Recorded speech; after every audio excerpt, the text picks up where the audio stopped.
the fact that we continue to prioritize same-sex marriage as sort of like the single issue biggest win of our movement is just a huge fail and a huge disrespect, frankly, to our racial and economic justice values.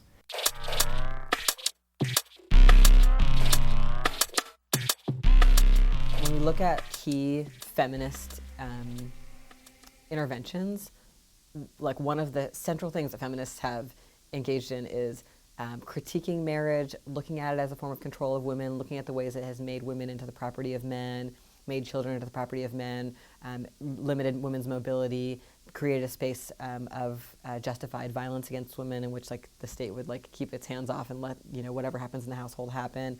And we see that feminists have really also sought to take apart romance myths and myths about family formation norms. So the sort of the cult of domesticity, the idea that nothing satisfies and makes your life good like having children, and that there's a man shortage and you've got to find the right man, and women have to define their happiness in life around whether or not they can get married. These are things feminists have deeply attacked, that have very much had a resurgence from the kind of family values right-wing stuff from the 80s onward. There's been a real resurgence around pro-marriage and pro-family, and we've also seen that in law and policy with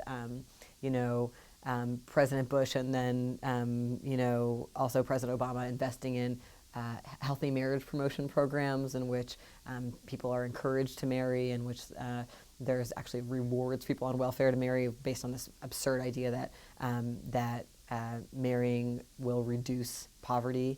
And feminists have really worked to take this apart, and yet we see in the lesbian, gay rights, same-sex marriage promotion work that it's all been reinvested. It's like marriage is about love, and marriage is about being happy and having a child and the deepest relationship two people can have. When feminists have said, actually marriage is about violence, social control, the enforcement of gender norms, and our job is to dismantle it, is to dismantle romance myths, is to dismantle a set of ideas that really harm us, and that I think we see harm us. The alliance that the LGBT movement has made with the Koch family.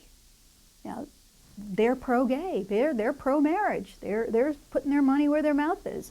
Paul Singer, the hedge fund guy who's raised $30 million to defeat President Obama, is our friend on marriage issues, and he's funding gay rights internationally now through the Human Rights Campaign. And I'm sitting there going, really? Is this what it's come to, that we will take anybody and it doesn't matter if they're sort of anti-worker or anti-choice or whatever, or what they're actually what kind of society they envision as the end game for their funding versus what we're envisioning as the end game from our organizing.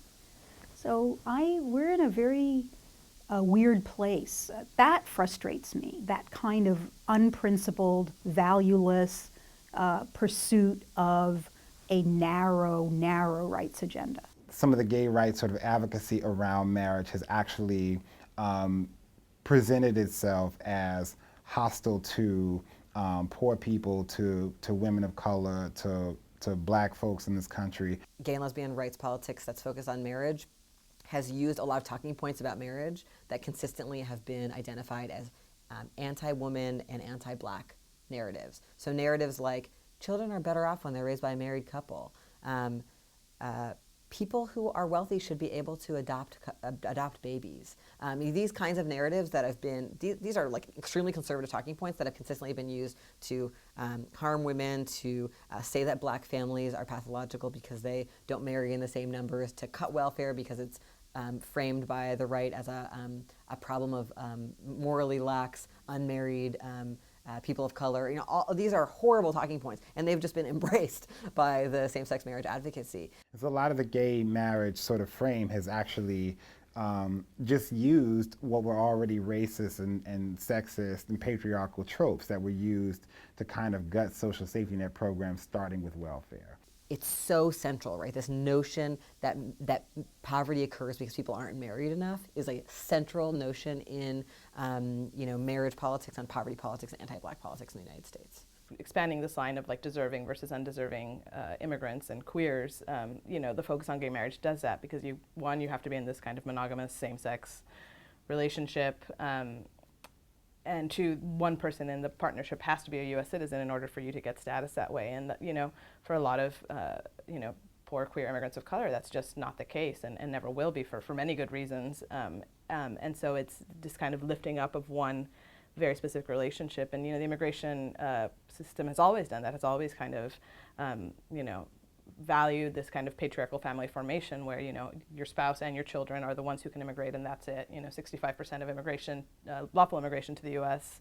Happens through these family categories. And so by expanding it a tiny bit to include partners of U.S. citizens, same-sex partners of U.S. citizens, you're not really doing anything but kind of reinforcing these very kind of strict categories that just kind of lift up and support heteropatriarchy.